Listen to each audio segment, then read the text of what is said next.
noite a todos. Então, estamos aqui para mais uma atividade do Clube do Pulmão, que é uma atividade do Departamento de Doenças Respiratórias da SOPERJ. E hoje nós vamos falar um tema extremamente relevante e importante nos dias atuais, sobre os cigarros eletrônicos, o que o pediatra deve saber. A doutora Patrícia Barreto, ela é presidente do Departamento de Doenças Respiratórias da SOPERJ, ela é pneumologista pediátrica do Instituto Fernandes Figueira e professora adjunta de pediatria da Unirio. Ela vai justamente apresentar um caso importante, interessante, que ilustra justamente a patologia. O doutor Alexandre Milagres é coordenador do Centro de Apoio ao Tabagista, ele é pneumologista e endoscopista respiratório e ativista em saúde. Estão com a palavra. Muito obrigada. Muito obrigada, Ana.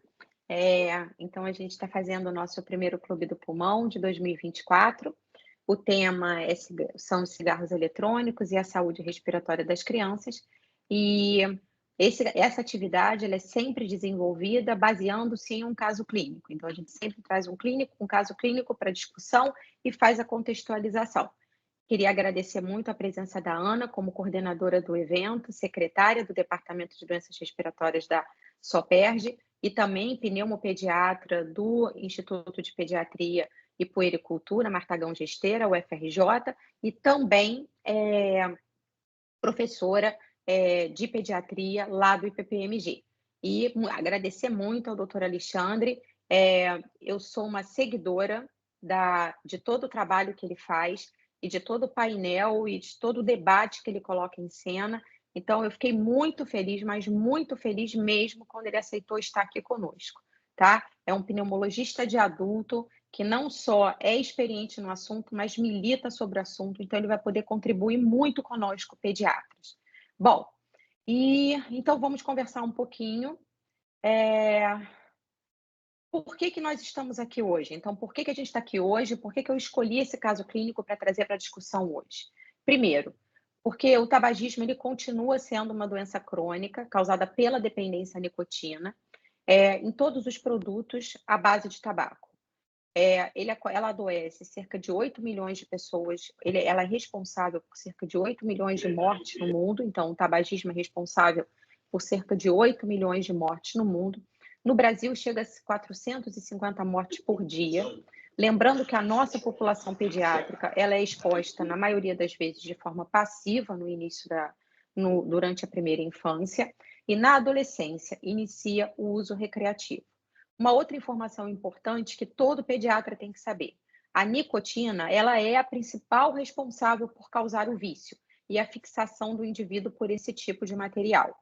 E o Brasil, no mundo, no mundo, ao longo das últimas décadas, a gente vem observando uma queda importante nas taxas de tabagismo, na prevalência de tabagismo na população acima de 18 anos.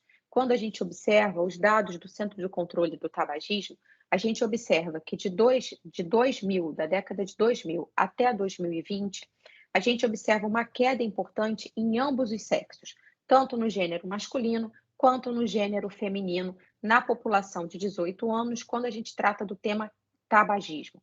O Brasil, há uma semana atrás, e vem se comentando ao longo dessa última semana, o quanto que o Brasil está mostrando a sua lição de casa. Uma queda significativa, um dos países com maior percentual significativo de queda da população tabagista. E essa queda a gente vem observando, quando a gente observa a série histórica, a gente vê que essa queda ela vem sendo gradativa e crescente, ok? E a maioria das vezes, assim, na maioria da literatura sobre o assunto, a gente observa que existiram alguns pontos históricos importantes em relação ao Brasil, que eu acho que, inclusive, eu estou até levantando a bola, né, para o doutor Alexandre depois poder nos ajudar em relação ao debate. Existiram muitos pontos históricos, marcos históricos, que mostraram para a gente, que nos ajudaram em relação à queda da prevalência do tabagismo na população brasileira. Então, a gente tem o primeiro imposto específico para o cigarro, que foi instalado em território brasileiro na década de 90. Ainda no final da década de 90, a lei sobre acesso dos jovens ao tabaco, ao cigarro, em 1998.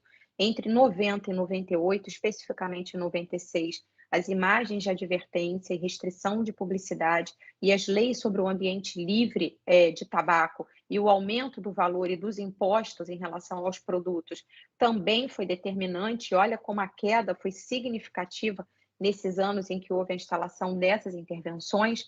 Já entre os anos de 2000 e 2021, intensificaram as imagens com advertências em relação às consequências do tabagismo, as consequências para a saúde em relação ao tabagismo, e aí também se instalam os programas de tratamento para indivíduos tabagistas, ou seja, a oferta de estratégias e programas estruturados de tratamento. Tá? Em 2003, novamente, a lei dos aumentos dos impostos ao cigarro, em 2006 também, e outras leis municipais que começaram a surgir a partir de 2007, inclusive no Rio de Janeiro, restringindo o uso, restringindo a permissão do fumo, né, na maior parte dos ambientes, ok? Bom, e aí quando a gente fala da população brasileira acima de 18 anos, a gente tem esses números que nos deixam animados. Agora, quando a gente fala entre indivíduos entre 13 e 17 anos, esses dados que foram retirados do PENSE de 2019, eles mostram que, em relação à população de adolescente, isso não aconteceu. Em relação à população de adolescente, a gente observou um aumento das taxas de tabagismo, tá? Em ambos os gêneros, tanto masculino quanto feminino, mas principalmente no feminino, a gente observa nesse gráfico aqui da esquerda. E aí a pergunta que fica o que pode estar levando, o que pode estar fazendo com que essa faixa etária ela aumente, a gente esteja observando a verificação do aumento das taxas da prevalência de tabagismo nessa população. E aí, quando a gente vai fazer o estudo por subgrupo de produtos, né, de dispositivos utilizados, não tem jeito. O cigarro eletrônico, ele chega e se estabelece, e ele vem sendo responsável por essa alavancagem, por esse aumento do tabagismo na população de adolescentes. E aí, a gente tem uma ideia, e é outro dado que o pediatra também precisa estar ciente. A gente tem uma ideia que a gente acaba construindo de que, sendo um produto, né, quem lê hoje sobre cigarro eletrônico e sobre vape, tem a ideia de que se trata de um produto caro, que se trata de um produto muito nocivo à saúde, em que tem componentes ali que a gente conhece a composição e conhece o dano no sistema respiratório, na verdade, no indivíduo como um todo, mas a gente tem também uma informação de que, sendo mais caro, quem estaria alavancando a utilização, as taxas de utilização desse tipo de dispositivo, seria a população com maior poder financeiro, com maior poder econômico financeiro. E, na verdade, esse estudo do PENSE, esses dados do PENSE, ele mostrou que, independentemente das escolas públicas ou privadas, houve um aumento da utilização desse tipo de dispositivo. Esse aumento ele é mais evidente, porém, na grande parte das regiões, não estatisticamente significativo nas escolas privadas, ok? E aí, essa explicação ela não vem de um dado novo, ela não é nova para a gente, ela não é novidade que a população adolescente é alvo para a experimentação desse tipo de dispositivo, como também não é novidade para a gente que essa população, ao longo da história em relação ao tabaco e seres humanos, ela sempre foi alvo tanto de propaganda como alvo também da indústria do tabaco, no sentido de que essa população deveria engordar aqueles que se tornariam tabagistas futuros. Então, a gente observou no slide anterior várias propagandas utilizando personagens infantis, utilizando pessoas alegres, figuras com aspecto de figuras de mães felizes, alegres, e fazendo apologia ao tabaco. Esse filme é um filme que eu acho que me marca muito. Em 2006, eu era coordenadora da residência do Hospital Geral de Bom Sucesso, e eu fazia uma atividade com os residentes de pediatria como um todo, que uma vez por mês a gente assistia um filme e a gente fazia uma revisão crítica desse filme. O que ele teria para nos mostrar? Um desses filmes foi esse, e assistindo ele novamente, eu queria compartilhar com vocês essa cena, tá? É a cena em que o senador norte-americano fala chama a indústria do tabaco, foi um momento histórico, né? Depois o doutor Alexandre também vai poder comentar alguma coisa com a gente, sobre a iniciativa do combate ao fumo nos Estados Unidos. E aí ele fala, pessoal, o que está acontecendo lá fora? Eu só tenho visto bandeiras brancas, as vendas estão caindo, esses são os grupos, o fumo entre adolescentes, nosso mercado mais importante está diminuindo. Não vendemos balas, pelo amor de Deus, nós vendemos cigarros e eles são legais e estão disponíveis. E viciam, a gente não precisa fazer quase mais nada. E aí, exatamente para mostrar isso, né? Então, o jovem, o adolescente, ele sempre foi alvo, e ele vai continuar sendo alvo quando a gente fala de cigarro, quando a gente fala de tabaco, quando a gente fala de vício de nicotina. E aí eu apresento o caso clínico para vocês. Um adolescente de 16 anos, rígido, natural do Rio de Janeiro, estudante do primeiro ano do ensino médio, e que chega à emergência pediátrica com uma queixa de dor torácica. Essa dor torácica tem um início súbito, em repouso, cerca de 2 horas antes da admissão. E tem uma característica opressiva, empontada, não modifica com a respiração, decúbito ou uso de medicação. Ele faz um uso de analgésico antes de ser encaminhado para a emergência. Ele nega qualquer outro sintoma, ele nega atividade física horas antes, ele nega esforço físico, ele nega qualquer outro tipo de esforço com a voz ou qualquer outra atividade, tá? É um menino previamente rígido, sem doença respiratória prévia, história familiar, sem nenhuma história familiar de doença, de agravos na família, uma história social, uma família bem estruturada e sem outros corroborativos ambientais que justificassem preocupação em relação ao caso, tá? No exame físico, ele chega afebril, acianótico, anictérico, lúcido e orientado. Ele, hemodinamicamente, ele encontra-se estável, uma frequência cardíaca de 72 batimentos por minuto, uma PA de 120 por 80, uma frequência respiratória de 21 incursões por minuto, uma oximetria de 94, e ele tinha um ritmo cardíaco regular em 2 tempos, bulhas normofonéticas, sem urgência jugular patológica, mas ele tinha uma limitação da expansibilidade pulmonar, expansibilidade torácica, então ele expandia parcialmente o tórax, mas a ausculta não tinha ruídos adventícios, ok? O abdômen era flácido, timpânico, peristáltico e indolor à palpação.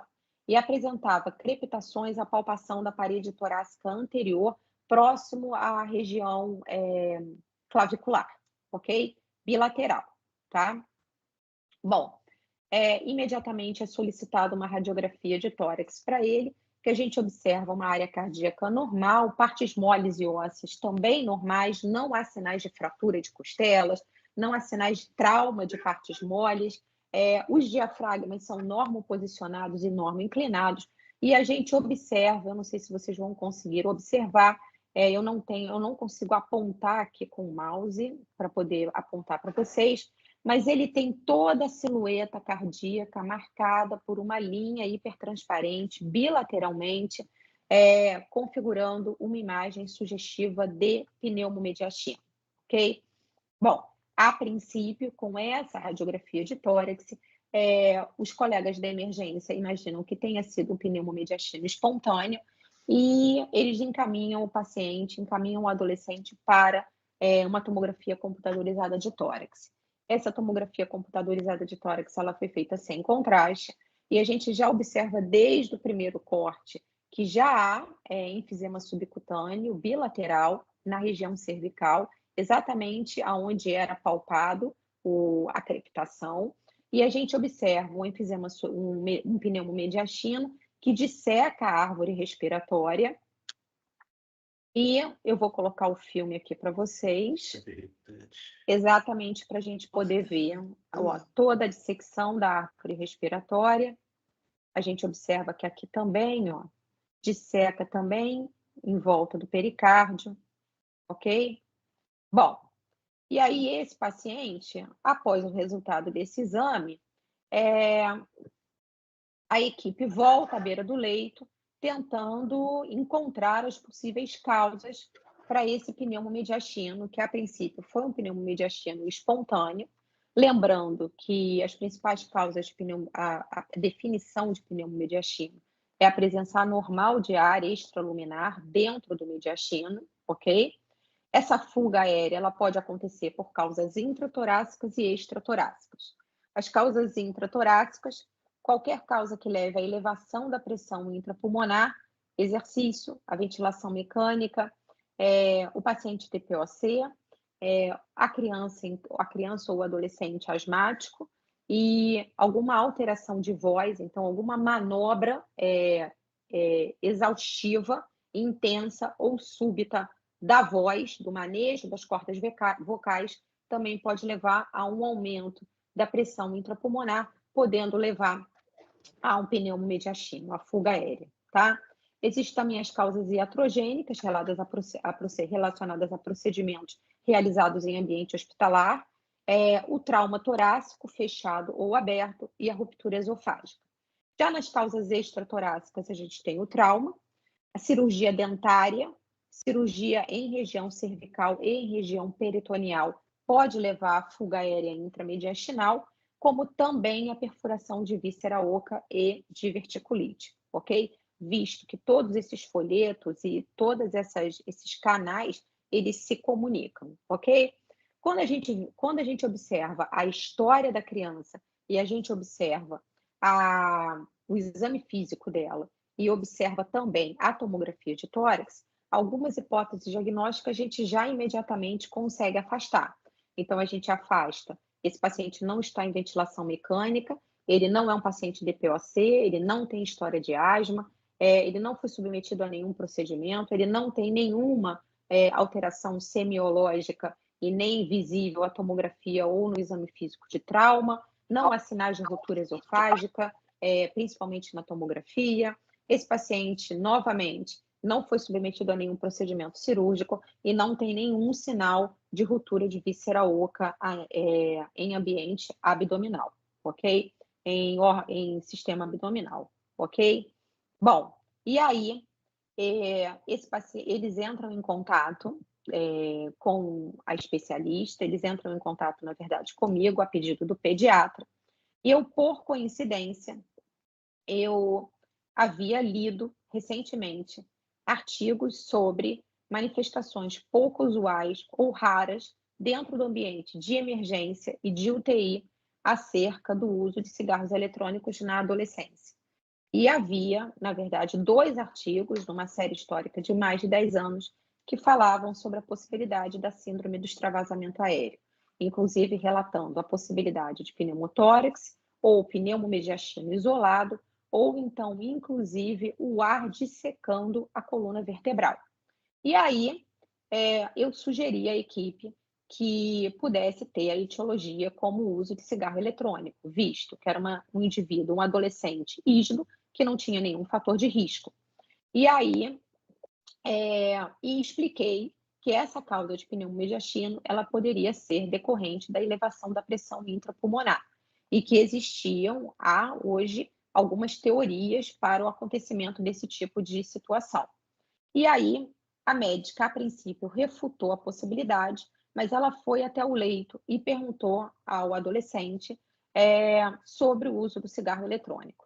E aí não foi nossa surpresa quando ele refere o uso nas 48 horas anteriores, durante uma viagem da escola, tá? Uma viagem com os amigos da escola, aonde ele usou durante, pelo menos, somando-se as horas em que ele relatou o uso, mais de 18 horas do dispositivo eletrônico para fumar, segundo ele, contendo somente nicotina, todos os dispositivos flavorizados, ok?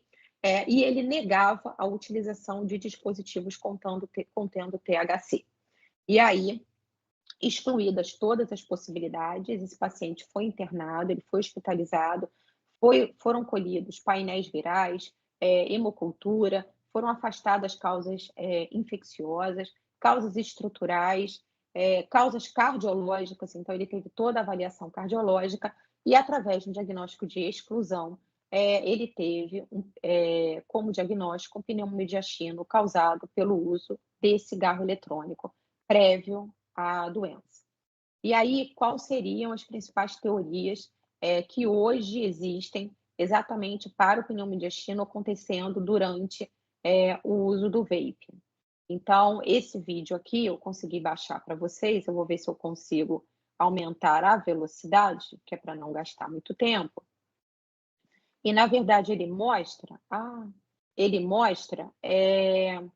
como acontece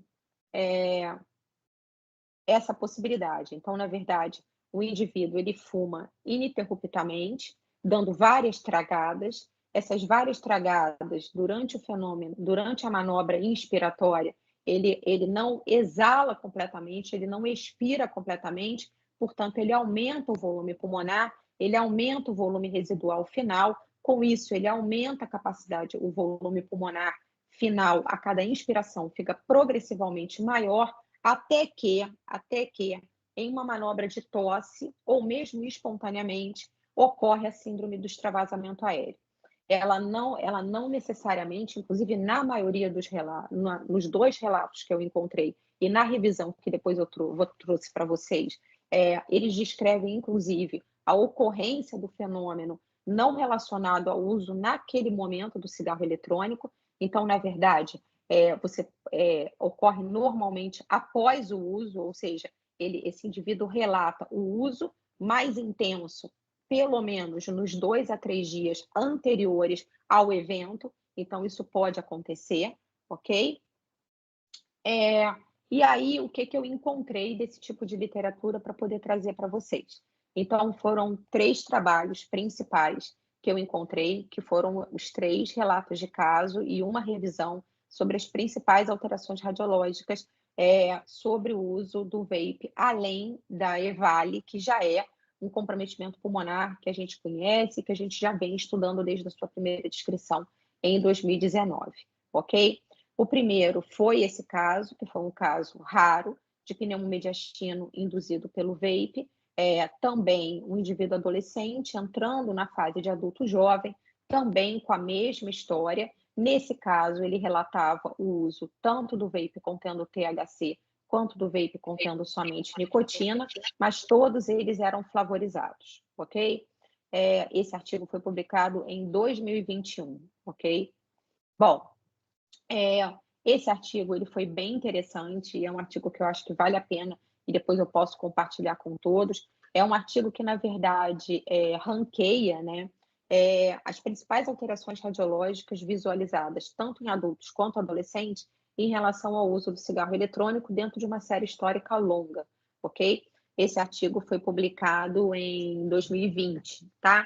Então, ele descreve aquelas imagens que a gente está acostumado, né, a ler, principalmente na literatura, e observar, que é aquela imagem com padrão de vidro fosco, com padrão heterogêneo, então, opacidade centrolobulares. Muitas vezes, no início, existe uma pobreza da radiografia simples de tórax, muito evidente, tá? Algumas outras lesões de padrão de vidro fosco com a distribuição mais central, então a gente também pode visualizar, mas novamente o que é marcado, o vidro fosco, o padrão heterogêneo, tá?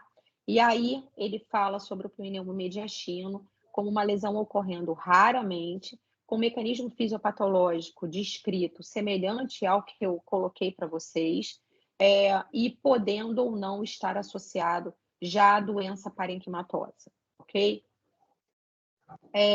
E a própria EVALI, né, que é a forma clássica de acometimento e talvez a mais grave, normalmente cursando com insuficiência respiratória importante e progressiva, e que o primeiro grupo, né, de pacientes em que houve a descrição da doença foi em 2019, ok? Mostrando as imagens, podendo evoluir para um padrão de doença pulmonar obstrutiva crônica, ok? Esses são os critérios da doença que já possui CID, inclusive, né? Descrita em 2021 e estabelecida a sua denominação em 2021 com a doença relacionada ao uso do cigarro eletrônico. Então, eles colocam como critérios uma lesão pulmonar grave, aguda e fatal, causada pelo cigarro eletrônico, normalmente expressa por uma doença intersticial progressiva associada à lesão de pequenas vias aéreas, hipoxemia e insuficiência respiratória.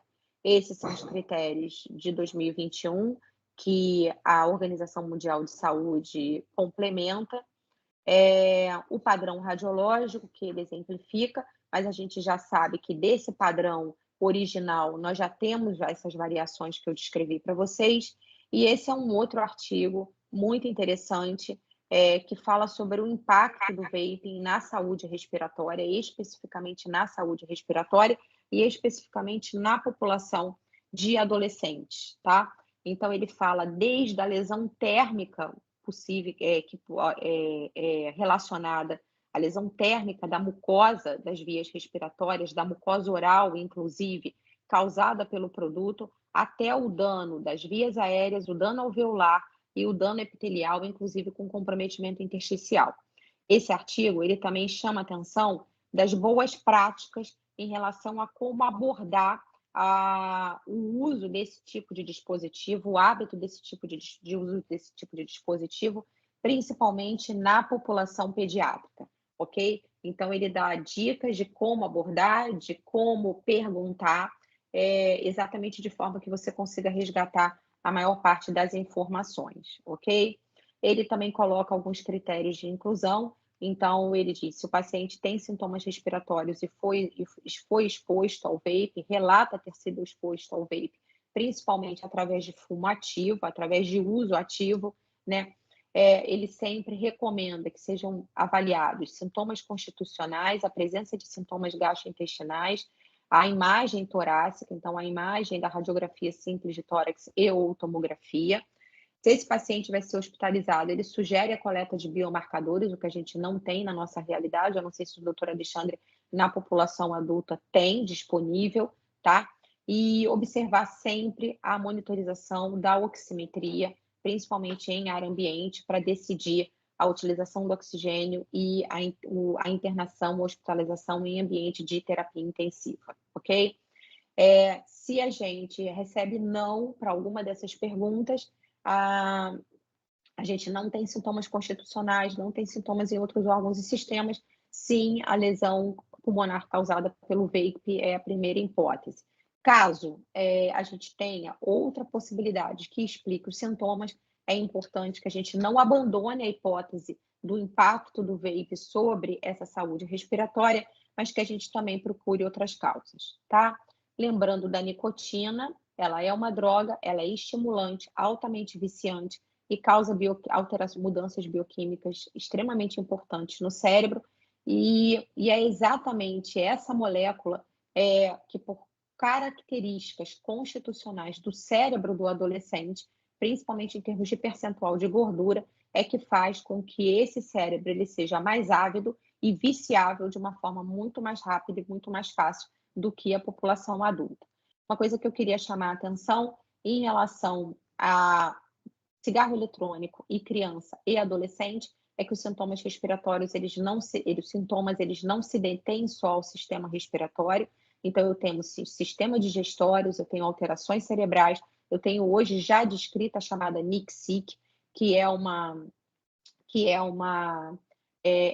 como se fosse, né, uma síndrome de abstinência ao vape, ao cigarro eletrônico, né, a nicotina, que nesses dispositivos, na maioria das vezes, encontra-se em elevadas concentrações, além das alterações respiratórias que eu já descrevi.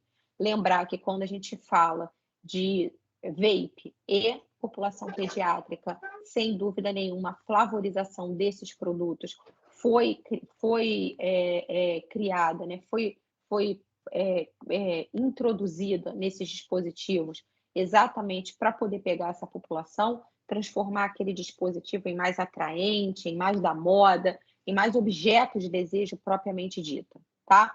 Então, o principal objetivo da flavorização do produto é essa. Ele normalmente são sabores que atraem o consumidor. Os que são mais vendidos são os de tutti-frutti, que se remete a balas de criança, ou aqueles de menta. Então, é importante, da mesma forma que esses produtos hoje eles se apresentam de forma colorida, de forma atraente para a população jovem, ok? Além de flavorizar, o que mais a gente coloca no vape? Algumas substâncias que eu estou listando aqui, só para animar aí a nossa discussão, algumas substâncias que já têm impacto conhecido na saúde para o ser humano, como o propilenoglicol, que é um cancerígeno no grupo 2B, já muito bem classificado, e algumas outras substâncias que a gente não sabe o que elas vão ter capacidade de causar quando inaladas, porque até então nunca foram pelo ser humano, ok? Como a glicerina, veículos oleosos, como a vitamina E e a vitamina A. Então, são substâncias que até então não haviam sido inaladas pelo ser humano, então a gente não sabe o que pode causar, ok? Irritação em mucosas, o aerosol do cigarro eletrônico, ele entra no pulmão e deixa resíduos químicos. Uma outra coisa que é importante é que o que eu produzo em termos de fumaça é um vapor, e esse vapor ele vai se depositar em substâncias, como móveis, almofadas, mamadeiras, chupetas, brinquedos. A criança que está perto daquele indivíduo que está fazendo uso do cigarro eletrônico, o bebê, aquela criança que está engatinhando, quando ela passa aquela substância, ela vai ter contato com a pele, ele leva na boca, ele está absorvendo, a pele está absorvendo. Então, já tem estudos mostrando isso de forma muito bem caracterizada. Eu gostaria de agradecer, terminei dentro do meu tempo, exatamente para que a gente consiga ter um ambiente de discussão muito próspero. Lembrar do nosso Congresso de Pneumologia Pediátrica, onde esse tema vai ser objeto de discussão em Porto Alegre, no período de 8 a 10 de maio. Lembrar do nosso estudo, mais uma vez, pessoal da pneumopediatria, nosso registro está indo de vento em popa. A gente vai ter, se Deus quiser, a oportunidade de apresentar nossos primeiros resultados no Congresso. Eu vou divulgar para todo mundo estar lá presente, quem estiver no evento, eu espero que muitos aqui, e lembrar da nossa jornada de pneumologia pediátrica, que vai acontecer no dia 8 e 9 de novembro. Ela vai ser presencial e a gente já está a todo vapor produzindo um conteúdo que eu tenho certeza absoluta que vai fechar com chave de ouro a pneumologia pediátrica do estado do Rio. Obrigada aí a todos. Eu gostaria muito de agradecer, então, foi muito boa mesmo, tanto o relato de um caso que é impactante mesmo. Acho que nós, né, como pneumologistas pediátricos, eu trabalho muito com a parte de função pulmonar e tenho ficado realmente, bem, diríamos, assustada com alguns relatos e alguns resultados de avaliação funcional pulmonar que eu tenho visto em jovens que estão fazendo experimentação realmente de cigarros eletrônicos. Eu gostaria, então, de passar a palavra ao nosso brilhante doutor Alexandre Milagres, que é realmente um ativista, né, da saúde como um todo. Muito obrigada. Analice, eu queria saber, porque é a primeira vez que eu estou participando desse evento, já estou impactado com essa abertura feita pela Patrícia, aprendi, inclusive, com essa abertura, mas eu queria saber exatamente qual é o tempo que vocês normalmente dedicam a esse evento, assim, não só meu tempo, mas o tempo geral, assim, para eu também não me exceder. Olha, nós normalmente temos até 1h20, 1h30, mas normalmente cada palestrante fala durante 30 minutos e aí nós abrimos para algumas perguntas que possam estar no chat para que sejam respondidas. Entendi. Então, eu vou tentar não usar, vamos dizer assim, meus 30 minutos como palestrante, vou tentar enxugar, porque, para mim, é muito importante ouvir a opinião de vocês, colegas, que são pediatras, que não fazem parte do meu dia a dia, apesar de eu ter uma ligação muito forte com inúmeros colegas pediatras. Por exemplo, o que eu aprendi sobre tabagismo em crianças, eu aprendi com o Clemax Santana, lá do IPPMG, né? Eu tenho um programa de rádio hoje e o Clemax Santana foi um dos meus primeiros convidados, falando sobre os efeitos do tabaco, do tabagismo, dessa questão que a gente está discutindo, e sobre a saúde das crianças. Eu trabalhei. Obrigado, Alexandre. Lá. O Clemax está aí? Não acredito. Estou aqui, estou escondido aqui. Obrigado. Que emoção, Clemax. Não tinha te visto. Obrigado. Que barato, legal. Professor Clêmax, se o senhor quiser saudade, abrir hein? a câmera e Não, sabe, participar do debate. infelizmente, obrigado, mas eu não estou conseguindo abrir a câmera, porque esse programa aqui está meio enrolado comigo. Mas agradeço, tá, Alexandre? O Clêmax, eu fiz um programa outro dia com uma oncologista que se formou comigo, e essa oncologista diz que no meio dela, no meio dos oncologistas, os oncologistas da geração dela são chamados de oncossauros. Aí eu me considero hoje um pneumossauro, e você seria um pneumologista, um pneumopediatrossauro. É isso aí. Que bom te ver, tá? Estou satisfeito de durante reencontrar. Durante mais ou menos mais de 30 anos, trabalhei no mesmo hospital com uma pediatra, que vocês também devem conhecer, do IPPMG, o Clêmax, nem pensar, que é a Kátia Machado, né? A Kátia Machado criou um projeto muito interessante ligando a história do cigarro ao Dom Quixote. Então, ela tem umas histórias maravilhosas, que o Clêmax deve conhecer também bastante. Inclusive, lançou recentemente um livro sobre essa história dela. Você pode falar alguma coisa, Clêmax? Não, realmente você tem razão. Ela fez uma história para crianças, né?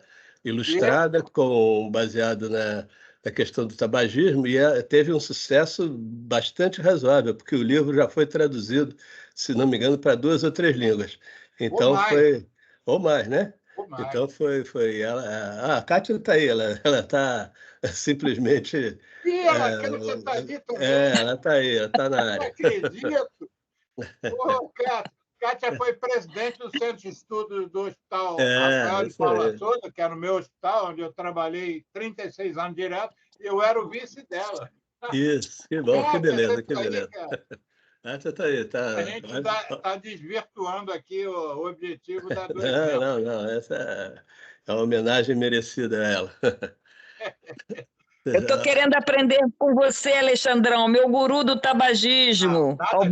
Alberto e você...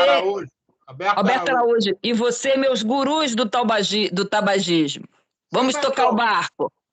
Kátia, você sabe que o Alberto começou a trabalhar com tabagismo, agora, modéstia totalmente à parte. Ele diz assim, que o Alberto era um pneumopediatra também, né?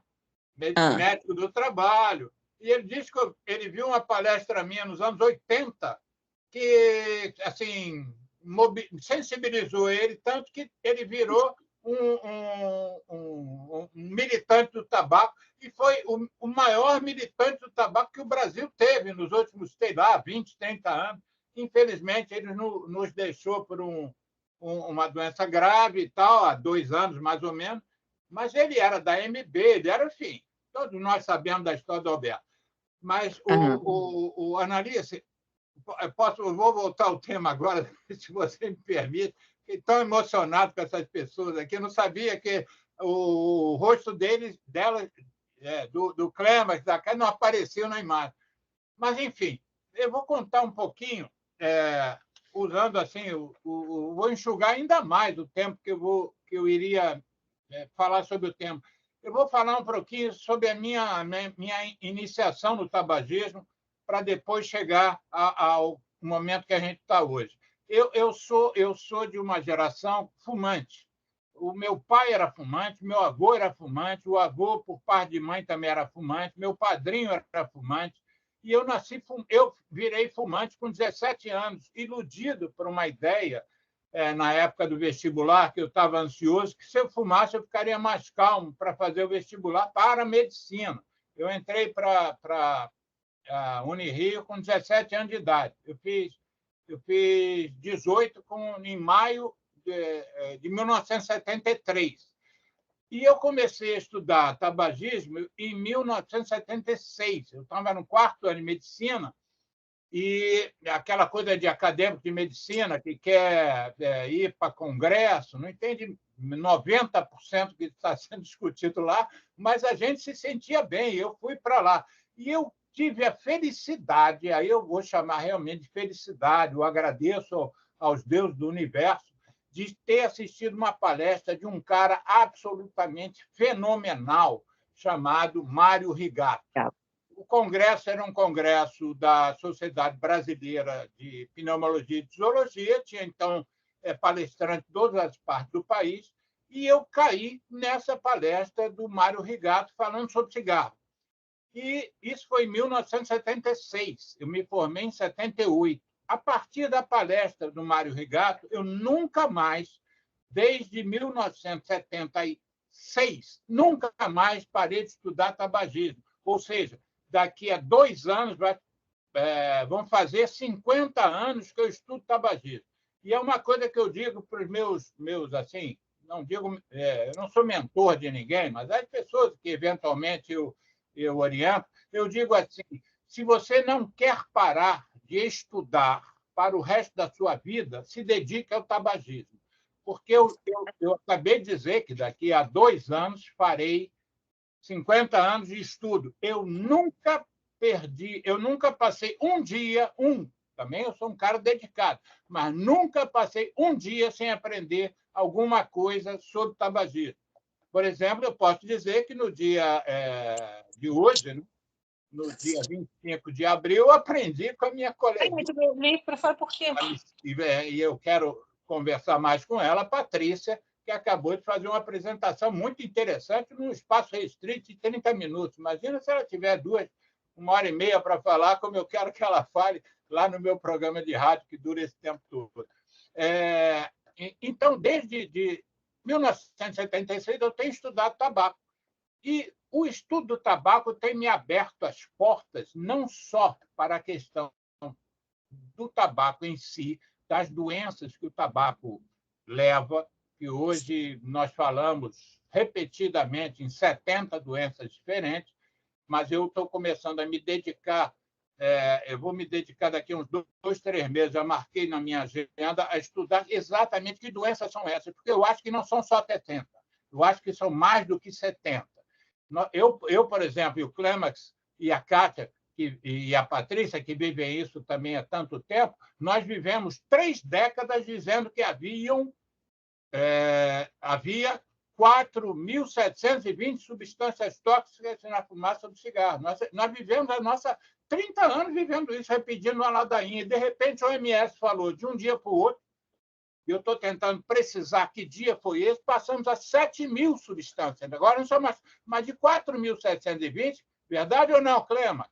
Kátia, Patrícia, nós vivemos essa história. Correto. Nós vivemos Isso a mesma mesmo. história dizendo que são 70 doenças que o cigarro provoca. Eu estou começando a achar que isso também não é verdade. Então, aí, nessa história toda, de 1976 até 2024, eu vivi de tudo que vocês podem imaginar pela minha especialidade. Sou pneumologista, endoscopista respiratório, fiz minha formação na França, eu me especializei em pneumologia e endoscopia respiratória na França. Bom, no Rio de Janeiro, eu era, como é que eu vou dizer, eu fui discípulo do professor Newton Bettlin, que era o titular da disciplina que eu escolhi seguir.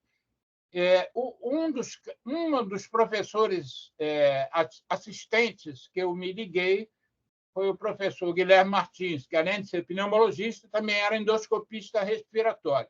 A minha vida, Mário Rigato, em 76, Bettlin e Guilherme, em 77, eu me dediquei a isso até me formar e virei monitor da disciplina em 77, 78. E aí fui para a França. Bom, o Guilherme fumava. O meu professor adjunto, Linandro Dias, professor adjunto do Bettlin, fumava. O filho do professor adjunto, Linandro Dias, chama-se Ricardo Marques Dias, que é o cara que mais entende de função pulmonar no Brasil. Acho que pode ter gente que se equipare, que se equivala, mas ele era o melhor, fumava 2 maços de cigarro, sei lá, por dia. O meu chefe francês, eu fui para uma França que tinha eu fui para um serviço de cirurgia torácica e que tinha o meu mentor, que era da pneumologista. Os 2 fumavam. Meu pai infartou com 42 anos, meu avô morreu de câncer de garganta, meu outro avô morreu de câncer de pulmão, o meu padrinho, que também fumava, morreu de enfisema. Eu criei esse meio de cultura e falei, porra, mas eu fumava. Né? Aí, quando chegou, aí eu fazia o quê? Quando eu voltei para o Brasil, fui contratado pelo professor, o fantástico professor Germano Gerard, que era o superintendente da campanha brasileira, da campanha nacional contra a tuberculose. Me contratou para eu ser broncoscopista de um hospital chamado Hospital Paula Souza. Na época era do Ministério da Saúde. Eu fazia broncoscopia 5 dias por semana, e cada broncoscopia você tinha um intervalo para escrever o laudo. Entre um laudo e outro, eu fumava enquanto escrevia o laudo. E aí eu fumava e eu escrevi o laudo dizendo assim, carcinoma, uma lesão tumoral no brônquio direito, na emergência do lobo superior direito.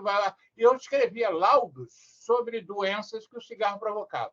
Então, isso é só para vocês terem uma ideia rápida da minha iniciação, dos primeiros meus 10 anos de medicina. Depois disso, eu entendi o seguinte: caraca, eu estou fazendo uma broncoscopia, estou fazendo diagnóstico de uma doença que em 90, a última levantamento do INCA, em 94% das vezes tem a ver com o uso do tabaco.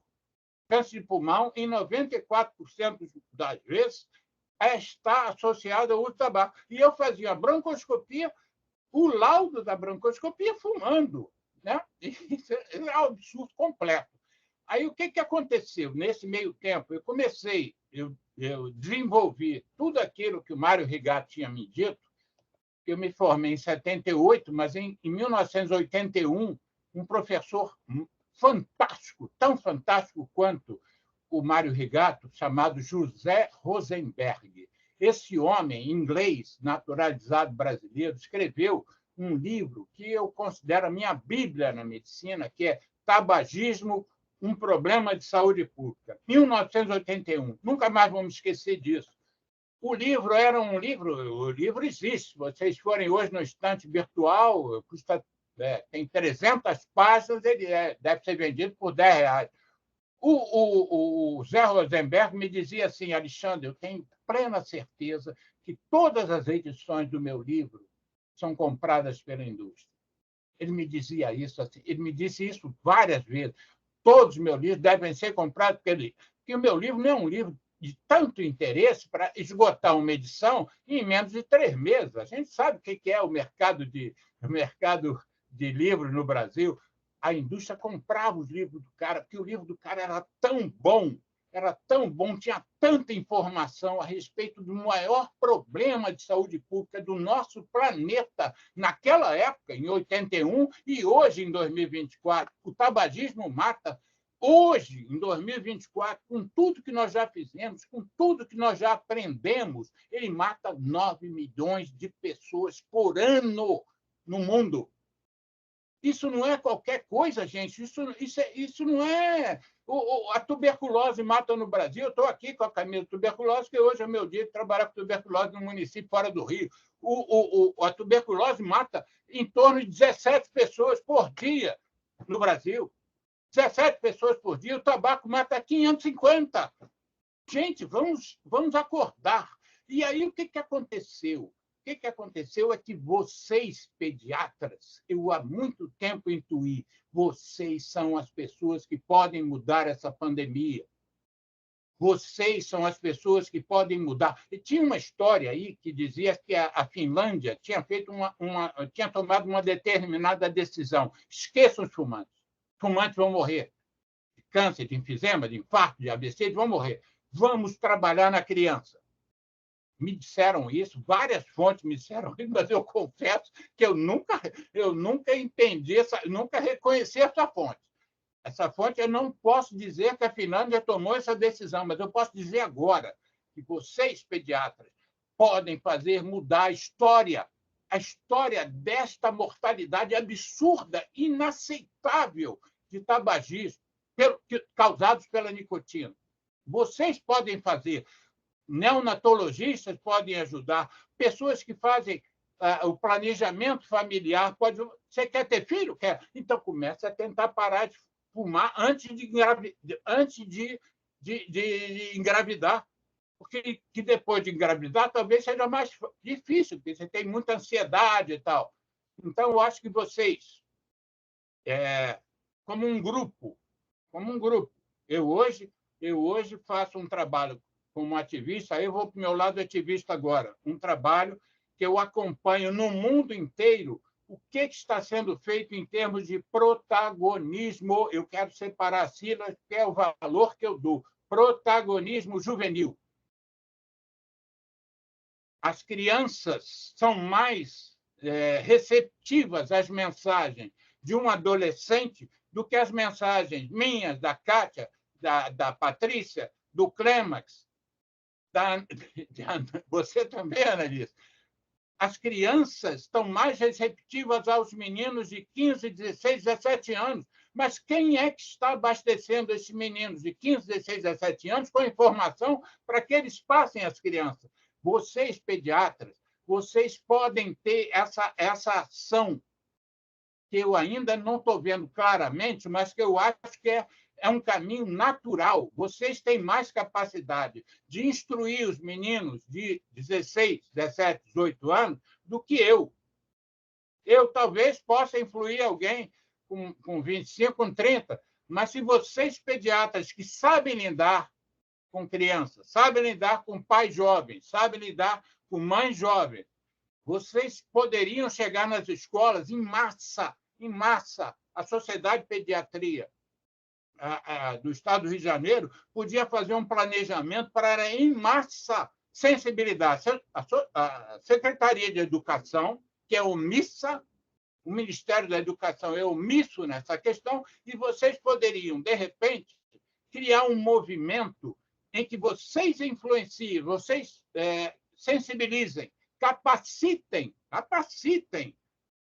adolescentes para que esses adolescentes influenciem as crianças do ensino fundamental. A indústria do tabaco é uma indústria criminosa. Eu não vou usar pequenos adjetivos, não vou usar adjetivos, mas eu não posso falar. Posso falar sim, porque os Estados Unidos, que o Departamento de Justiça americano, que as indústrias principais do tabaco são americanas. O Departamento de Justiça americano tem condenado as indústrias matrizes das nossas, da Philip Morris, da BAT e outras, tem condenado com penas severas. Em 1994, o Departamento de Justiça dos Estados Unidos condenou a indústria do tabaco americana, que é do país deles, em 2 trilhões de dólares. 2 trilhões de dólares. Significa pouco menos do nosso PIB. O PIB brasileiro é de 3 trilhões de dólares.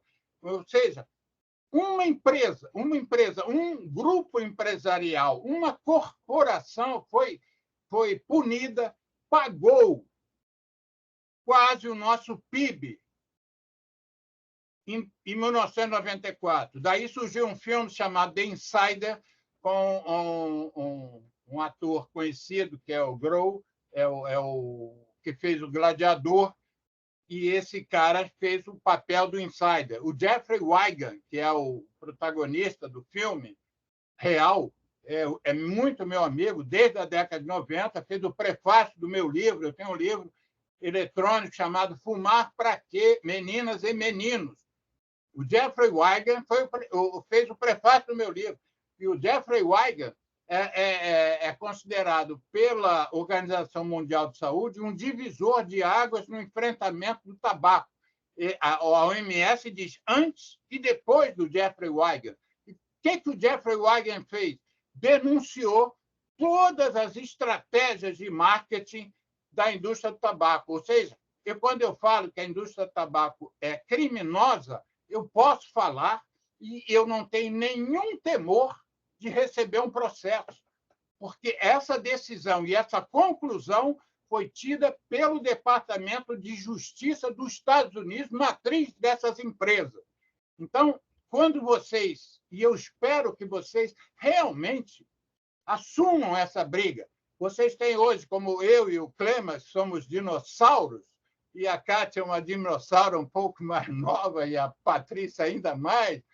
Eu espero, eu conclamo vocês a que assumam essa guerra e assumam a cobrança da Secretaria de Educação do Estado, pelo menos, como a SOPERJ é uma sociedade estadual de pediatria, eu espero que vocês façam isso um movimento que se torne exemplo para o Brasil. O que é que uma sociedade médica de pediatras conseguiu, junto com a sociedade a Secretaria de Educação, transformar a iniciação no tabaco? Vocês que são pediatras, para encerrar, eu vou falar de um pediatra que eu não sei se vocês conhecem, chamado Joseph de Franza. O Joseph de Franza, com um Z no final, ele é da Universidade de Massachusetts e ele fez... os estudos dele levaram a ele a fazer uma seguinte afirmação, que é uma afirmação que eu sigo há mais de 20 anos. Ele disse o seguinte: para os geneticamente determinados, não estou falando o maço, que na minha época, quando eu era jovem, médico, e entendia como é que uma pessoa se vicia em tabaco, diziam que precisavam de 100 cigarros. O que se falava naquela época era isso. 5 maços de cigarro, se você fumar 5 maços de cigarro, você fica viciado. O Joseph de Franza provou, e o símbolo que ele usa é um anzol. Aliás, os ingleses também usam um anzol. Um cigarro para os geneticamente determinados pode ser suficiente para ele virar dependente para o resto da vida deles.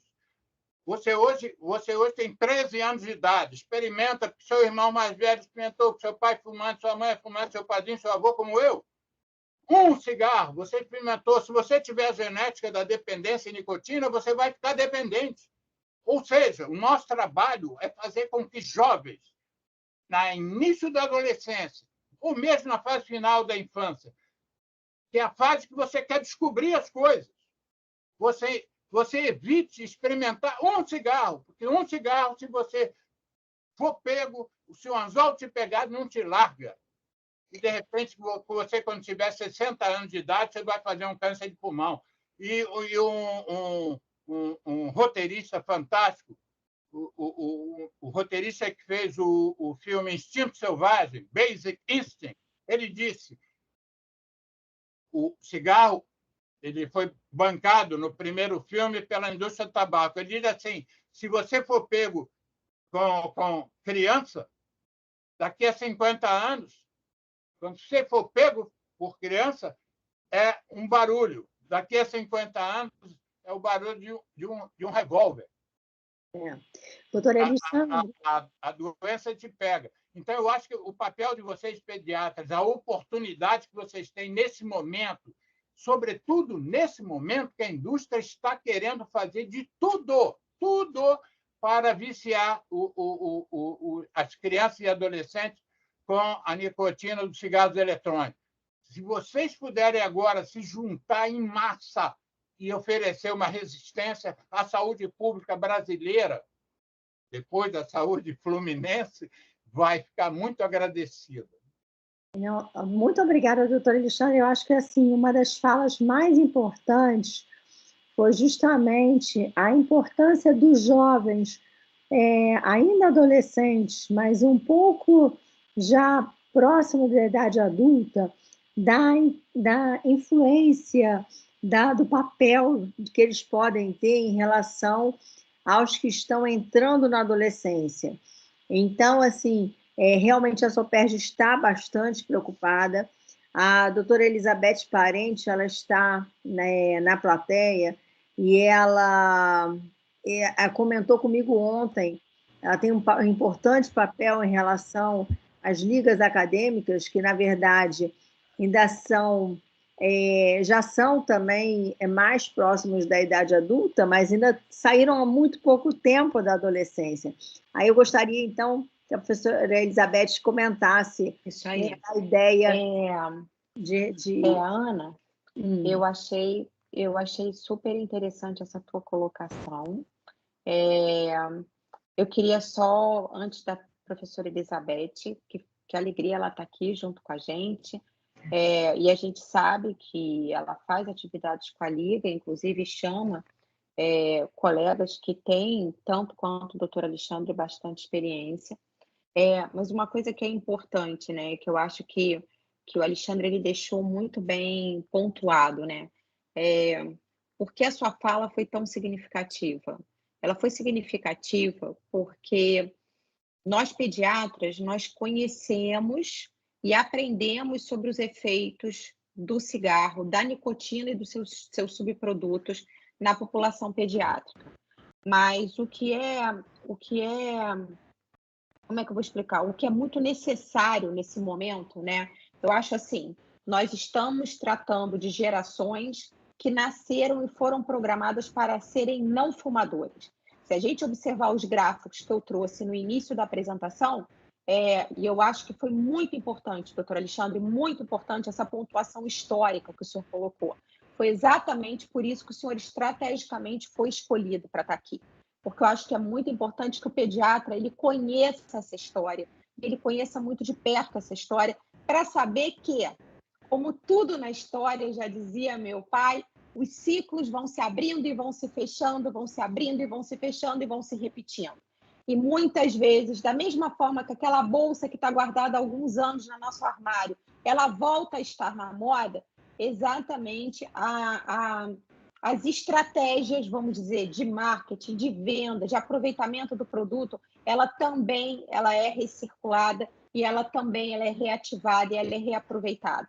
Então, na verdade, o cigarro eletrônico está invadindo a nossa população pediátrica e as estratégias que estão sendo utilizadas para que ele consiga ter sucesso e esteja vencendo essa guerra, né? Porque a gente sabe que a legislação está acontecendo, a gente sabe que as normativas, graças a Deus, a Anvisa aí, o nosso Clube do Pulmão acontecendo, né? Fechando com chave de ouro uma semana em que a gente teve a vitória junto à Anvisa, mas a gente sabe que na prática, a gente sabe disso.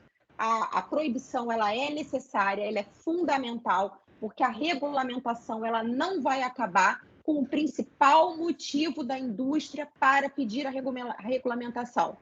As pessoas que são pró-regulamentação, elas argumentam que essa regulamentação ela deve existir para que acabe o mercado paralelo. E a gente sabe que a regulamentação ela não vai acabar, ela vai aquecer o mercado paralelo, porque é um produto de alto custo e é um produto que vai continuar a ter o seu genérico vendido no camelô, vendido no ambulante, vendido na rua para os nossos filhos. Então, isso daí é uma falsa ideia, é uma falsa afirmação. E o que é importante? As estratégias elas se repetem e, na prática, a gente sabe que a entrada desse tipo de dispositivo como hábito, eu vou ser sincera, eu me dedico a isso, quer dizer, em 2019, quando apareceu na New England o primeiro trabalho, que foi a descrição da doença, eu já li a doença e já comecei a estudar o tema. E nesses 5 anos eu estudo sobre isso e eu vou lhe confidenciar uma coisa que poucos aqui sabem. Eu vou gratuitamente em várias escolas dar aula sobre o tema. E cada vez mais que me chamam para idades mais jovens. Então, antes eu dava aula para o ensino médio e hoje já me chamam para dar aula no 8º e 9º ano, tá? Porque a necessidade de sensibilizar, porque a exposição está acontecendo cada vez mais jovem, está acontecendo num público cada vez mais jovem, como a Analice reforçou. Então, assim... Posso falar uma coisa? Sim, doutor. Isso que você está falando é super importante. Eu não comentei que existe um movimento no planeta de sensibilização de crianças para que não comecem a fumar. Tal. Mas, paralelamente, estão sendo criadas inúmeras associações. Sim. Depois eu posso passar para você passa para o grupo, inúmeras associações de pais contra os vapes. Por exemplo, outro dia um colega meu me me ligou, um colega do nosso grupo, que você faz parte da Subterra, me ligou pedindo umas dicas assim, de coisas para se falar em reunião de adolescente de escola. Aí eu falei, porque ele disse, me chamaram para falar sobre cigarro eletrônico na escola. Aí eu, enfim, passei algumas coisas para ele, alguns vídeos e tal, e comentei, pô, que interessante, temos que valorizar a direção da escola, me dá aí o nome da escola para eu valorizar. Na verdade, ele falou assim, não, essa demanda não foi da direção da escola, foi da Associação de Pais. Então, de alguma maneira, eu acho que vocês, pediatras, muitos de vocês são jovens, e como você, Patrícia, fazem parte de escolas, têm filhos na escola, meus filhos já saíram da faculdade, mas eu acho que vocês podiam começar a assuntar, assim, eu sou de um tempo que tinha Grêmio, mas o Grêmio era um Grêmio de alunos, Grêmio dos colegas. Isso. Mas hoje, nos Estados Unidos, por exemplo, é muito desenvolvida a ideia do grupo de pais da escola. Isso, o protagonismo, né? Por que metralharam meus filhos na escola? Isso. Né? Tem uma série, por que estão dando opioide para os meus filhos? Então, eu acho que, de uma certa maneira, o espaço está aberto, gente. Eu acho que nós estamos num momento... com certeza. Tudo bem, é um momento perigoso, porque as e os influencers também estão atuando. Esses caras são bancados pela indústria, por exemplo, do tabaco. Uma porrada de influencers fumando cigarrinho, então falando uma coisa com um símbolo do cigarro atrás, e ganhando dinheiro com isso. Então, é um momento complexo, mas, por outro lado, há oportunidade, gente. E nós que somos sociedades médicas, eu acho que nós não podemos perder essas oportunidades. A gente tem que escarafunchar. Onde é que eu posso entrar aqui? Eu acho assim, vocês têm filhos em escola? Tem associação de pais aqui? Não. Então, vamos criar uma. Eu posso mandar para vocês uma série de associações chamadas VAPES. Mas o VAPE quer dizer... Entendi. Não sei o que, parents, o P de parent. Então, tem uma porrada, não é uma, nem duas, nem três. Eles fazem um trabalho, eles mudam leis nos Estados Unidos. Eles fazem coisas muito interessantes. Olha só... Não, e doutora Alexandre, pode falar. Doutora Elizabeth, pode explanar justamente uma ideia que está surgindo... Você chamou a Elizabeth, ninguém deixou a Elizabeth falar. Não, Elizabeth, eu fui um... É uma ideia que está surgindo justamente e acho que vai ter uma atuação importante da SOPERJ. Legal. Boa noite. Eu só agradeço a oportunidade de estar aqui aprendendo tanto. Sempre muito bom participar desses eventos e sempre tenho aí a participação das queridas colegas da SOPERJ nos nossos eventos lá do GT de Ligas, e eu, então, queria só comentar, eu botei lá no chat para a gente falar, e eu queria fazer uma pergunta para o professor, que é o seguinte, nós estamos... Não profissional, infelizmente. É sim, é sim. E a gente está desenvolvendo um projeto de extensão na faculdade, na Estácio Domed, sobre o cigarro eletrônico. Aí eu fiquei muito feliz, eu tenho, inclusive, alunas que estão aqui participando também, que, assim, eu tive uma adesão muito grande, vários alunos me procurando para fazer isso, e nós estamos, então, com a ideia de fazer isso com escolas, várias escolas de ensino no médio, né? A pergunta é, como o cigarro eletrônico ainda é uma coisa cara, o que o senhor me sugere em relação a esse público-alvo? Seria melhor usar as escolas privadas ou misturar públicas e privadas? Qual é a sua opinião sobre isso? Eu gostaria de ouvir a sua opinião. Caraca, que resposta. Eu acho o seguinte, eu vou ser bem didático aqui nesse momento. Uhum. Nós estamos passando por um momento absolutamente especial. Como eu comentei antes, eu estudo tabagismo desde 1976.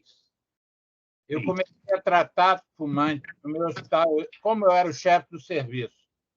e era o coordenador de uma série de programas, eu pude criar um programa onde não tinha tratamento. Eu criei um programa de tabagismo onde você não tinha nada para oferecer para o paciente, a não ser conversar com ele e orientar. Sim. Década de 80, início da década de 80, porque o adesivo, por exemplo, de nicotina é do meio para o final da década de 80. Eu comecei a fazer isso, eu não tinha nada para oferecer para o paciente. É só alertar sobre os riscos, valorizar, aumentar a autoestima dos pacientes, e, enfim, era papo-terapia, vamos dizer assim. Mas eu achava que aquilo poderia ajudar pessoas a parar de fumar, e fiz muitas pessoas, naquela época, 40 anos atrás, pararem de fumar.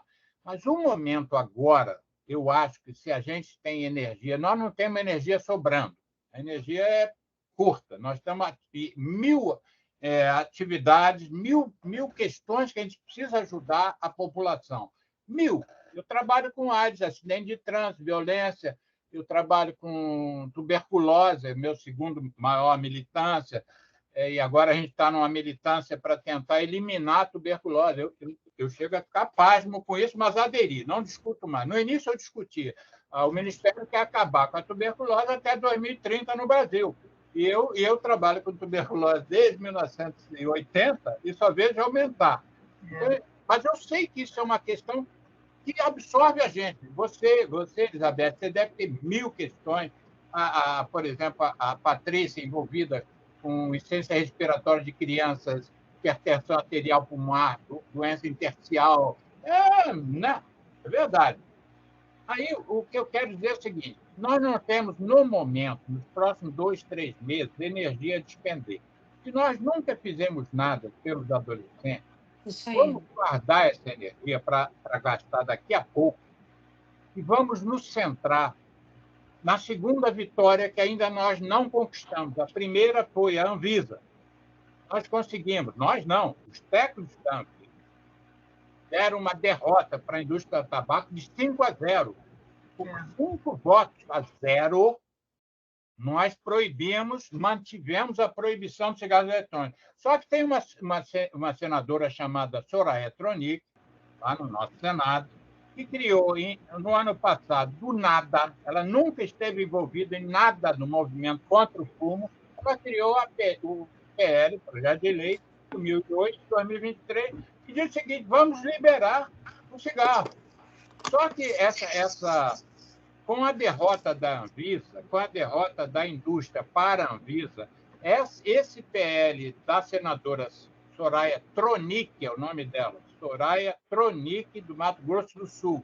E eu comecei a chamá-la, e eu agora perdi as estribeiras, né? Vou fazer 70 anos daqui a 2 anos, né? Não tenho mais nada. Eu chamo ela de senadora Soraya Eletronic, não é mais Tronic, é Eletronic, que a campanha que ela faz é absolutamente absurda.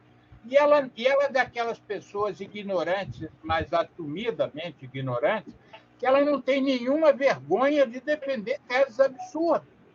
Eu disse a ela, agora botei no Instagram dela, da senadora Soraya Eletronic, eu falei: isso aí, a senhora deve sofrer da síndrome de Dani, esqueci o nome, que é uma síndrome que você acha que entendeu uma coisa e não entendeu nada, mas você fala daquilo como se tivesse entendido. É uma síndrome de 2 psicólogos sociais, eles fizeram esse tipo de estudo. Quem menos entende uma coisa é quem mais fala.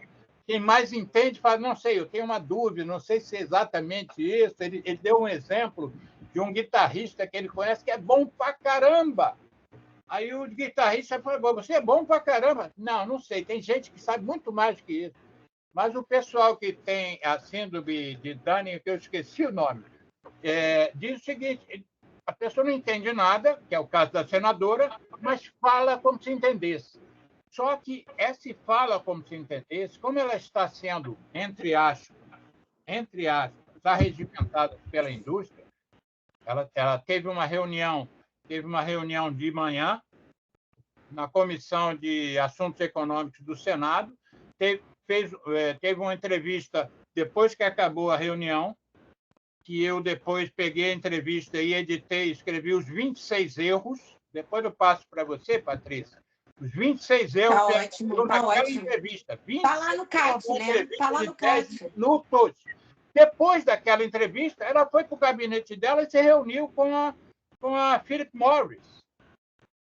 7 dias depois, ela foi para o Japão e foi para visitar a empresa Japan Tobacco, uma senadora que diz defender a saúde da população brasileira, saiu do Brasil, foi para o Japão visitar uma empresa e depois se reuniu com o maior ícone dos cigarros eletrônicos, que é o menino do Vapor Aqui. Existe um site chamado Vapor Aqui, está ela do lado. Ou seja, talvez, no momento, nós precisamos reunir informação, conhecimento, combate, a que esse PL 5008, 2023, que deve ser votado nos próximos 1, 2, 3 meses, não passe. Talvez o maior papel da Sociedade de Pneumologia de Pediatria do Rio de Janeiro hoje possa ser se enturmar disso, tem essa mulher, papapá, e combatê-la. Porque se ela... Então... Se o PL dela passar, vence a Anvisa, que é o Senado, é uma lei, não sei como é que funciona em termos de Constituição, mas nós estamos correndo um risco muito grande com ela.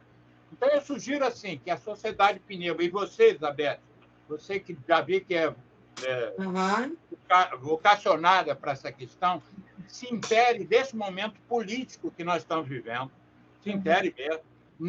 Não esqueça de forma alguma tudo que você já pensou, do que você pode fazer para as escolas, mas, no momento, vamos ser políticos com a política. Nós temos que enfrentar. Eu sou ativista, eu não falo mal da política, porque a política é fundamental. Quem criou a lei nacional, o Dia Nacional de Combate ao Fumo, foi o Sarney. O Serra, que eu nunca fui adicto, o Serra fez coisas muito importantes para o Programa Nacional de Combate à Tuberculose.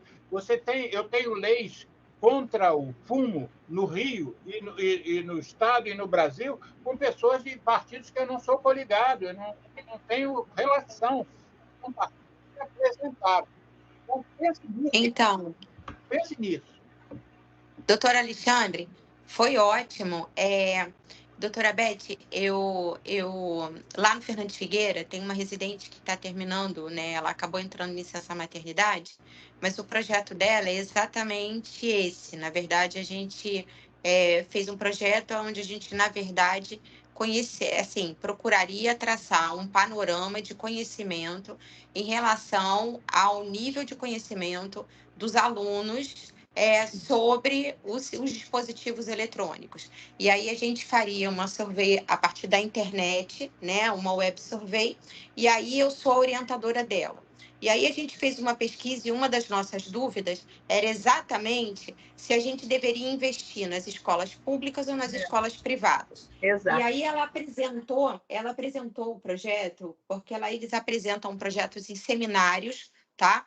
Esses seminários acontecem de uma forma cadenciada, e aí a gente tem tanto epidemiologista como pessoas envolvidas na pesquisa clínica para poder julgar o projeto. E o projeto, né, na verdade, ele não acabou indo, né, para finalização porque ela entra de licença, mas o que acontece é que todos viram a dificuldade da gente fazer uma pesquisa dessa, dado vários fatores de confundimento na rede pública de ensino, principalmente em termos de comportamento da população. A gente já teria essas dificuldades nas escolas privadas, mas na escola pública a metodologia se transformaria em algo mais difícil.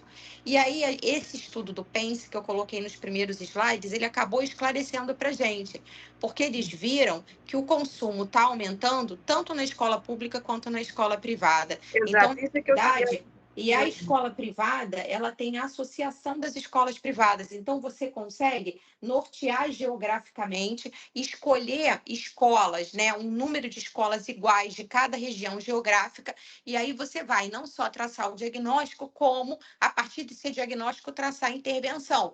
Porque eles têm, dependendo da escola e dependendo da área geográfica, eles vão ter diferentes conhecimentos sobre o assunto. E aí, a mesma intervenção que você constrói e padroniza, vezes, ela pode não fazer muito efeito para um determinado público e ter um impacto grande no outro. Se quiser, depois eu lhe passo tudo em relação à metodologia. Tá? Perfeito. Deixa eu só explicar. Na verdade, não é uma iniciação científica. O que nós vamos fazer é um projeto de extensão para sensibilização desse público-alvo, né? Então, na verdade, são alunos que nós estamos construindo isso, né? Uma ideia de fazer oficinas, fazer rodas de conversas, né? E uma questão que nos preocupa muito, nós fizemos, inclusive, uma iniciação científica sobre isso, sobre o uso de cannabis pelos adolescentes. E aí, a gente sabe que os jovens hoje estão usando cannabis no cigarro eletrônico. Quer dizer, nós temos 2 fatores de risco. Eu faço parte do grupo do professor João Paulo Lotufo. Nós tivemos até uma live com ele. Nós convidamos Isso. Você lembra, né? Lembro, claro. E aí foi... Mandei mensagem para o Lotufo para ele acompanhar a nossa live aqui. Não sei se ele está vendo. Isso, exatamente. Então, a ideia é claro que a gente sempre fala muito, né, a importância, entendo que o doutor Alexandre falou, que é importante, esse advocacy é fundamental, né? A gente tem que trabalhar em paralelo, mas a ideia é trabalhar com os alunos, né, sobre isso. E aí, como a gente sabe que é uma substância mais cara, né? É um produto mais caro. Uhum. Aí eu queria ouvir de vocês sobre essa... Né? O que vocês sugeririam? Fazer a coisa... Acho que talvez eu começaria pelas escolas, eu acho que eu talvez começaria pelas escolas privadas. Eu azeitaria, eu ajustaria as oficinas, e aí depois eu caminharia, já com a coisa muito azeitada, muito bem consolidada, aí eu caminharia para a rede pública, porque aí vai ser envolvida a rede pública municipal, estadual, até podendo entrar no âmbito da rede pública federal, porque a gente tem as escolas técnicas, né, ligadas às universidades. Então, assim, eu acho um projeto de extensão muito interessante, muito interessante. Se quiser ajuda do departamento, pode contar. Se quiser que eu lhe passe a metodologia, com certeza. O questionário, inclusive, ele já está, inclusive, pronto. Então, se quiser, eu lhe passo todas as referências. Isso aí não tem problema nenhum, tá? Vai ser muito bem-vindo. Parabéns, tá? Obrigada. Bom... Eu ontem comentei exatamente isso com a Elizabeth, né? Com a Beth, assim. Como é que a SOPERJ pode realmente agregar, né, e juntar, e aí outras ligas de outras universidades entrarem, e aí a Beth tem total trânsito nessas ligas todas, e aí no sentido... Fazer uma coisa maior. Né? Exatamente, de contribuições de todos, exatamente para a gente, de repente, fazer um modelo que possa ser permanentemente replicado, né? Eu acho que é um papel bem importante mesmo. Sim. Posso falar uma coisa? O evento de hoje é um evento centrado, que tem toda a razão de ser, nos dispositivos eletrônicos para fumar, não é isso? E tem toda a razão de ser, até pelo que eu acabei de falar com a Beth. Nós estamos num momento político extremamente importante e decisivo mesmo, eu chamaria de decisivo.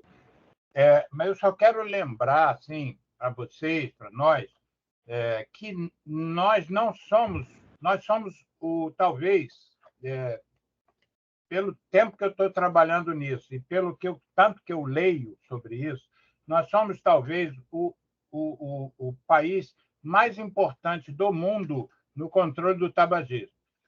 Então, às vezes, eu vejo a própria senadora ridicularizar a nossa decisão de ter vetado, como se nós não fôssemos nada. Nós somos o melhor do mundo, mas eu acho que nós somos os melhores do mundo em determinados aspectos. Um deles é oferecer tratamento, outro é todas as questões do Empower, né? Não tem anúncio na televisão, não pode vender para criança.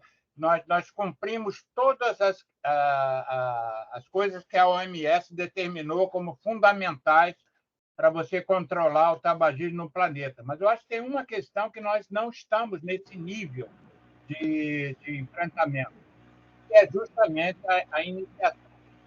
O tabagismo tem 2 pernas importantes. você fazer as pessoas que fumam pararem de fumar e você fazer as pessoas que não fumam não começarem a fumar. Esta perna do não começar, eu acho que é uma coisa que a gente não é líder do planeta. Sim. A gente fazendo coisa muito mais importante do que a gente. Então, eu acho que tudo isso que vocês estão pensando, eu considero super válido e gostaria até de participar, de minimamente contribuir, mas isso aí, eu acho que não é só para o cigarro eletrônico. As crianças estão começando a fumar cigarros convencionais no Brasil ainda, apesar de ter havido um decréscimo nessa entrada, mas o André Sclo, que é um epidemiologista do INCA que se dedica a isso junto comigo, o André Sclo tem demonstrado que as crianças estão começando a fumar cigarros convencionais mais do que fumavam há 5 anos atrás. Então, há algo que nós temos que fazer que não é só o cigarro eletrônico, é a própria ideia da doença, nicotinismo, que eu não chamo mais hoje em dia de tabagismo, eu chamo de nicotinismo, né? Para a indústria interessa a gente ficar falando em tabaco. Eu só falo em nicotina. Eles jogam 50 vezes mais nicotina num DEF e dizendo que estão fazendo bem pelas pessoas. Então, eu não falo mais em tabagismo. E sob a alegação que vai parar de fumar, né? Exatamente. Aí as pessoas que usam o DEF dizem assim, eu parei de fumar com o DEF. Ele parou de usar cigarro. Fazer então, analista, é só para a gente não perder o foco que no Brasil nós temos que também falar mal dos cigarros convencionais, porque nos Estados Unidos as crianças não queriam mais cigarro convencional, chamava de fedido, mal cheiroso, e não sei o quê, e que não gosta do gosto do tabaco. A indústria é cruel, a indústria é cruel. Velho? Então, eu acho o seguinte, sigam nessa linha que vocês estão pensando, mas não esqueçam de falar no big picture.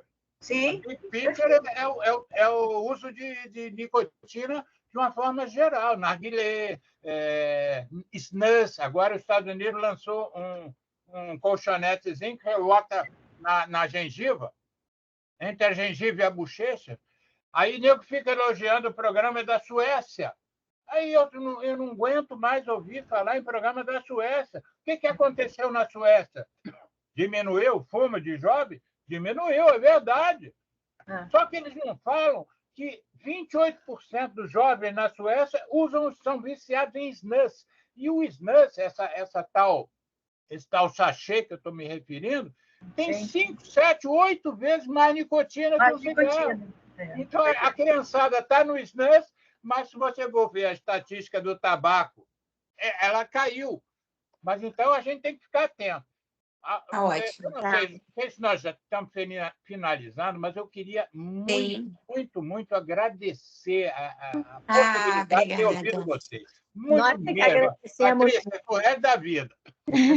Tá bom, obrigada. Mas sigam aí vocês, continua acompanhando. Tá ótimo. Tá ótimo, doutor Alexandre. E a doutora Kátia está colocando no chat que dia 31 de maio é o Dia Mundial da Luta contra o Tabagismo. E também é meu aniversário. Que beleza! Então, é uma coincidência feliz. Então, assim, Ana, muito obrigada, doutor Alexandre. Eu acho que foi excelente essa linha histórica. E ela é muito necessária, porque só compreendendo o que a gente passou durante décadas é que a gente vai ter força para construir o que há de vir. Eu acho isso, tá? Independentemente de legislação, independentemente de normatização, a gente tem que fazer o nosso trabalho. E mais do que isso, eu gostaria que ficasse como lembrança para o pediatra, né? A gente tem que começar a pensar na morbidade relacionada ao uso desses dispositivos, porque a gente vai ter que pensar desde a atenção primária até a atenção terciária, passando pela emergência, o ambulatório, o nosso consultório. A doutora Kátia está fazendo várias considerações aqui no chat sobre a necessidade, sobre a doutora Margarete Dalcommo, enquanto presidente da SBPT, com experiência e luta nessa situação. Então, assim, eu acho que está na hora de todo mundo se unir mesmo. Ana, eu passo a palavra para você, que eu acho que agora a gente está indo para os encaminhamentos finais. Mas muito obrigada, doutora Alexandre. Estaremos juntos aí no sábado. Eu acho que o mais importante Você vai, então, confirmou, né? Vou. Acho que o mais importante realmente é isso, é saber que a luta ela é contínua, né? Eu não vou dizer nem que está começando, é exatamente isso, ela é contínua, e eu acho que a nossa parceria ela é extremamente fundamental. Porque tanto a Sociedade Brasileira de Pediatria quanto a SBPT, e obviamente o tabagismo ele perpassa todas as outras sociedades também, é por isso que a luta é conjunta, mas que nós temos que estar atentos o tempo todo. Tá? Olha, muito obrigada mesmo. Obrigada a todos. Todas, tá? Boa noite. Boa noite, obrigada. Boa noite, doutor. Estou encerrando a gravação.